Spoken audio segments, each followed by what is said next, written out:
Aswang.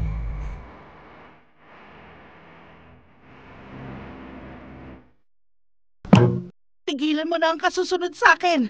Kung ayaw mong ipagkalat ko sa lugar natin kung sino ka. Kilala kita. Kaya wag na wag mo kung susubukan, aswang ka! Ang mundo ay nababalot ng hiwaga at misteryo. Maraming mga kakaibang bagay at pangyayari ang mahirap ipaliwanag at paniwalaan. Isa ako sa mga taong naniniwala na may mga iba pang nilalang na naninirahan sa sanlibutan. May nagbabantay sa kalikasan. Kung minsan, ang mga hindi pangkaraniwang nilalang ay nakakasalamuha natin sa araw-araw. Itago niyo na lamang po ako sa pangalang Connie. Dito na ako naninirahan sa Maynila, kasama ang aking pamilya. Pero ang kwentong ibabahagi ko sa inyo, Ingkong, ay personal kong karanasan at ang aking mga magulang. Panahon ito ng kabataan ko sa probinsyang aking pinagmulan.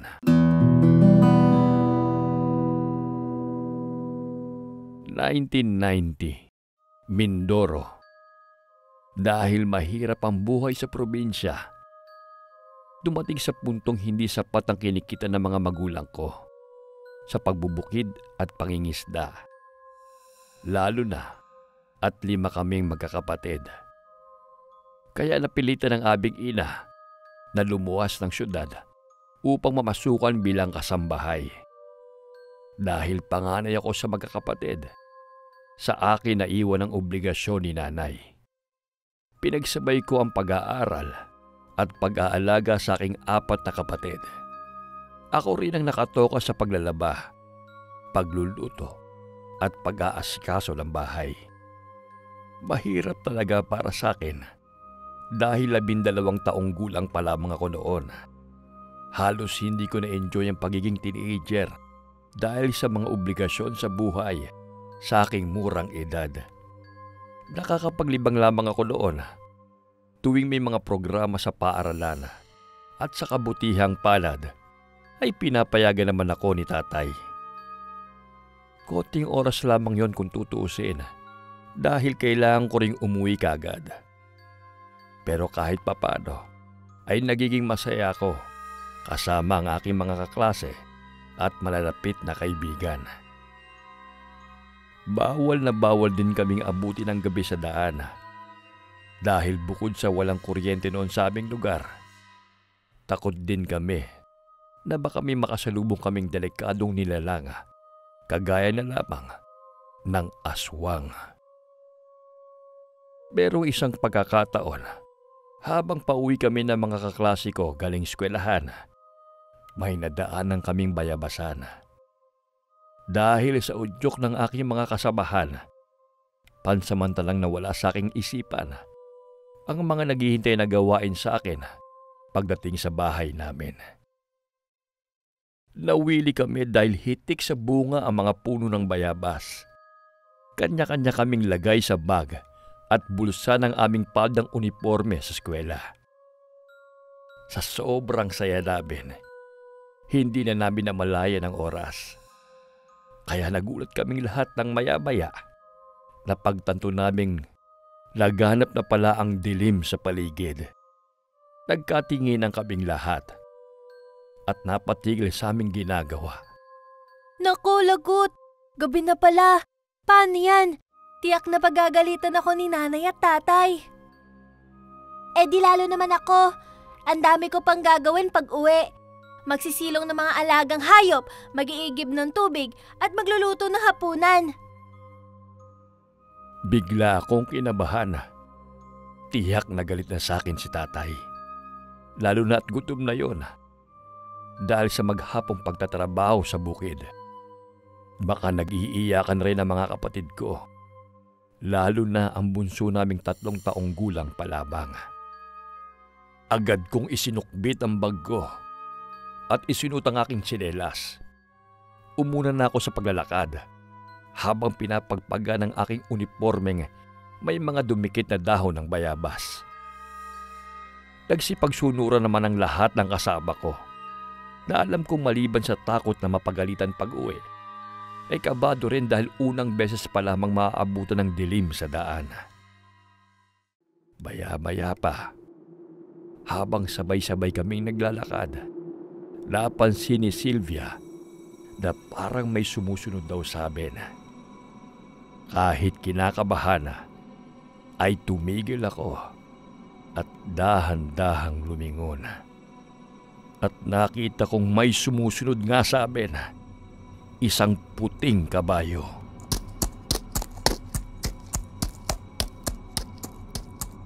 Sa aming probinsya, ang mga hayop ay hindi hinahayaang nakaalpas, lalo na kung gabi na.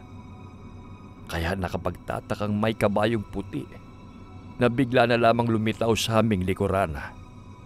Wala naman kaming nadaanan pagkagaling sa eskwelahan at hindi namin yun napansin noong kami ay nasa bayabasan. Muli kami nagkatinginan at sabay-sabay na nagtakbuhan. Dali, takbo! Huwag mo ko iwan! Bilisan mo! Dalian mo! Sandali lang! Pabilisan. Walang lingon-lingon. Wala na kaming pakailam kahit matapon pa yung mga bayabas na nasa bulsa namin. Ang tanging mahalaga lamang nung oras na yon ay makauwi kami sa kani-kanyang tahanan. Mas lalo kaming inalipin ng takot nang maramdaman naming mabilis ring tumatakbo ang puting kabayo. Na para bang puntirya talaga na kami ay maabutan.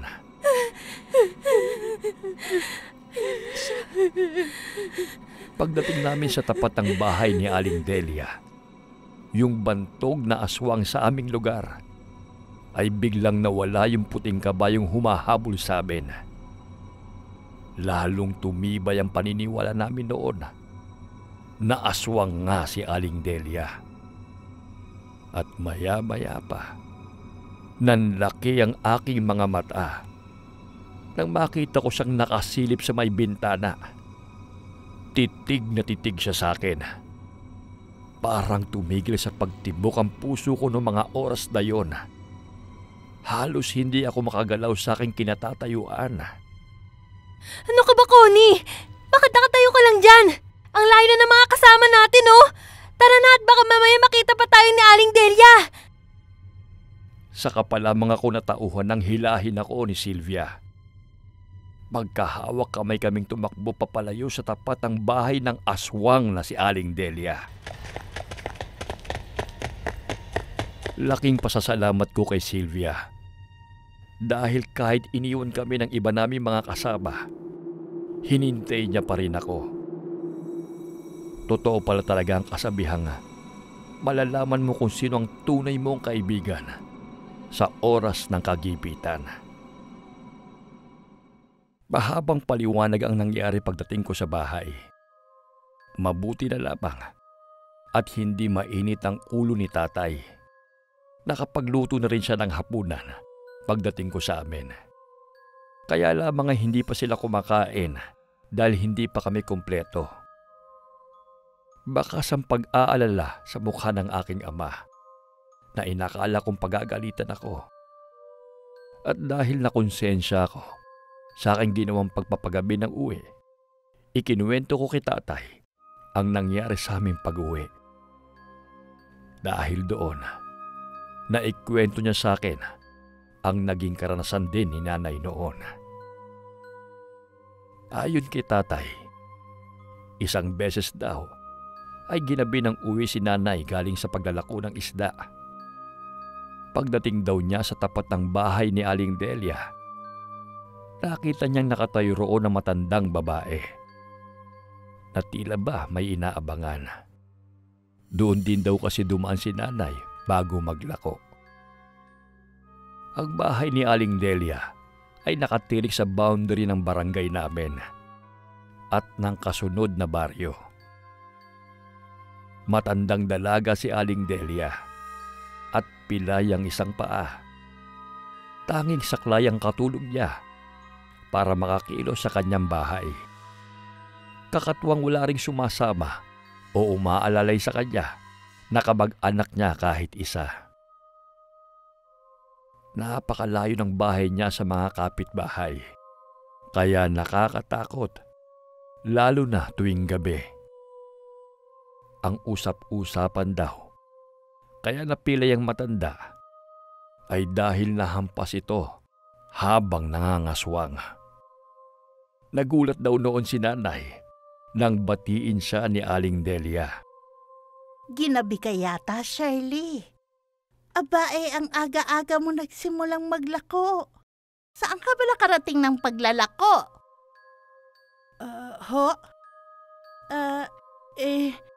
Sa pangatlong baryo pa nga ho mula rito sa inyo. Pinilit ko ipaubos dahil sayang naman ang lakad kung magtitira pa ho ako.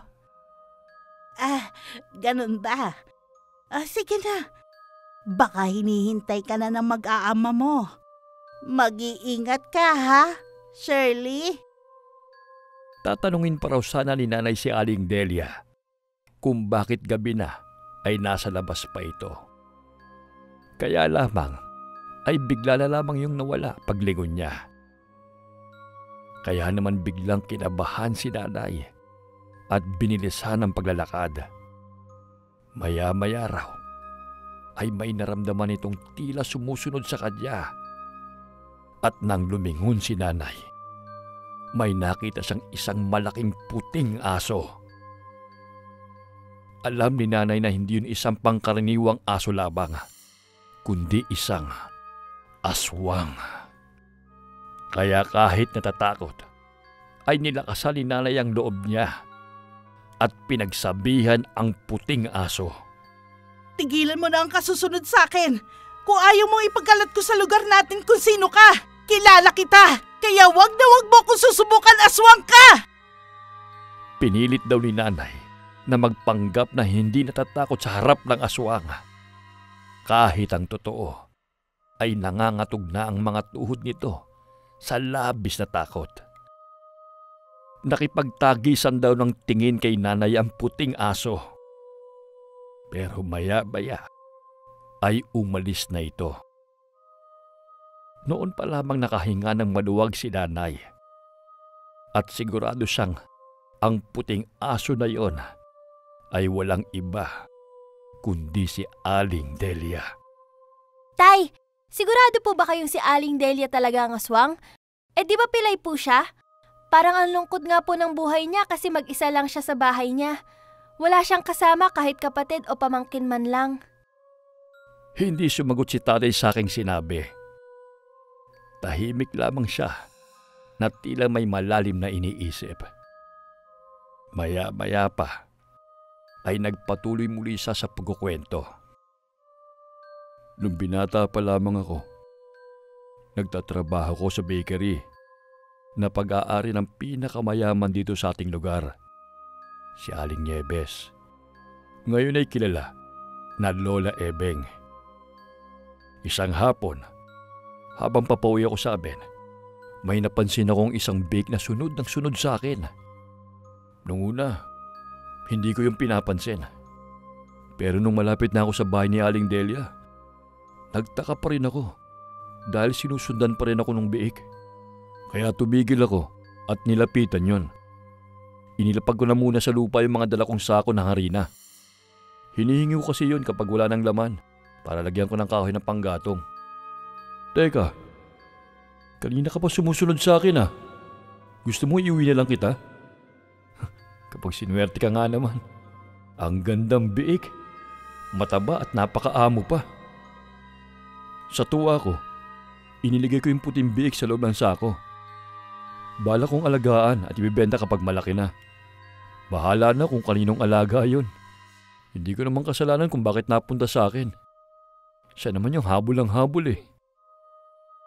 Kaya lamang, habang naglalakad ako, ay may napansin akong kakaiba. Bigla kasing bumigat yung daladala ko. Teka, bakit parang bumigat yata bigla? Wala naman akong ibang ilagay dito sa sako kundi yung bake ah. Dahan-dahan kong ibinaba ang dala kong sako. At laking gulat ko. Dahil pagkalapag ko noon sa lupa, bigla na lamang tumambad sa akin si Aling Nieves? Hindi ako makapaniwala sa aking nasaksihan, lalo na sa aking natuklasan, na ang amo ko pala ay isang aswang. Psst! Huwag ka maingay, Arturo.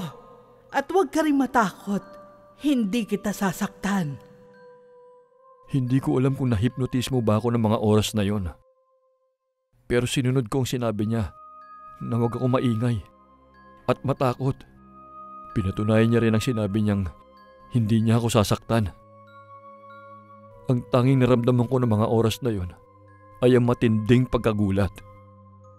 Tinulungan kong makalabas sa sako si Aling Nieves at pagkatapos ay muli niya akong kinausap.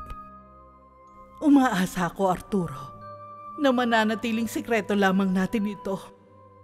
Tiyak papatayin ako ng ating mga kababaryo. Pati na rin ang pamilya ko kapag nalaman nilang aswang ako. Pangako ho, walang ibang makakalam ng tungkol sa nangyari ngayon. Umuwi na ho kayo. At yak na hinahanap na kayo sa bahay nyo. Teka, alam ho ba nila? Hindi, Arturo. Ikaw pa lamang ang nakakatuklas ng sikreto ko. Baka iwan ako ng asawa ko kapag nalaman niyang isa akong... Huwag ho kayong mag-alala. Tutupad ho ako sa usapan natin. Salamat, Arturo. Maraming salamat. Tatanawin kong isang napakalaking utang na loob to sa'yo. Huwag ho kayong magpasalamat. Ibinabalik ko lamang ang lahat ng kabutihang ginawa nyo sa ilang taong kong pagtatrabaho sa inyo. At alam kong hindi nyo rin naman kagustuhan na magkaganyan. Pero wala kayong mapagpipilian. Malungkot nang umiti si Aling Nieves. Pagkatapos muling nagpasalamat. Tinupad kong pangako ko sa kanya. Kaya sana, Connie anak, huwag mong ipagsabi sa ibang mga ikinuwento ko sa'yo. Opo, Tay. Kung ganun, Tay, dalawa ang aswang dito sa lugar natin. Sina Aling Delia at Lola Ebeng. Hindi, anak. Hindi aswang si Aling Delia. Si Aling Nieves lahat ang naengkwentro natin. Yung puting kabayo, yung puting aso, yung puting biik. Lahat yun si Aling Nieves. Nung kabataan niya kasi, napakaputi niya. Hindi na gaanong halata ngayon kasi matanda na siya. Kulubot na ang balat. Kawawa naman po pala si Aling Delia. Siya yung inaakalang aswang ng mga tao. Tama ka, anak. Kaya ikaw, huwag mo basta huhusga ng kapwa mo base sa panlabas sa kaanyuan lamang. Bawat tao may itinatagong lihim. Pero kahit ano pang lihim na yon o kapintasan ng kapwa natin, wala tayong karapatan para husgahan sila. Dahil lahat tayo ay tao lamang. Nagkakamali, nagkakasala. Ngunit palaging may bahagi ng ating pagkatao na nananahan ng kabutihan. Lalo na sa ating mga puso.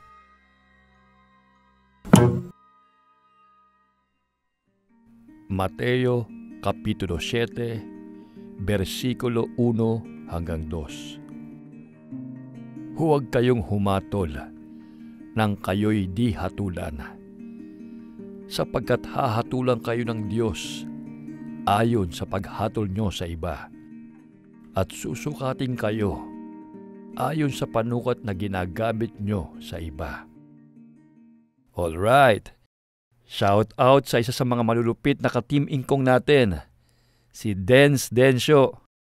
Ang lulupit din ng mga comment ni Boss Dens eh. Boss Dens, maraming salamat sa iyo. Kay Annabella, isa pa tong si Ana eh, memoryado rin ang lahat ng nilapag namin. Thank you, Ana. Kay Rhea, sabi ni Rhea lahat ng ads pinapanood niya, hindi niya ini-skip. Rhea, malaking tulong yan sa Team Ingkong. Salamat, Rhea.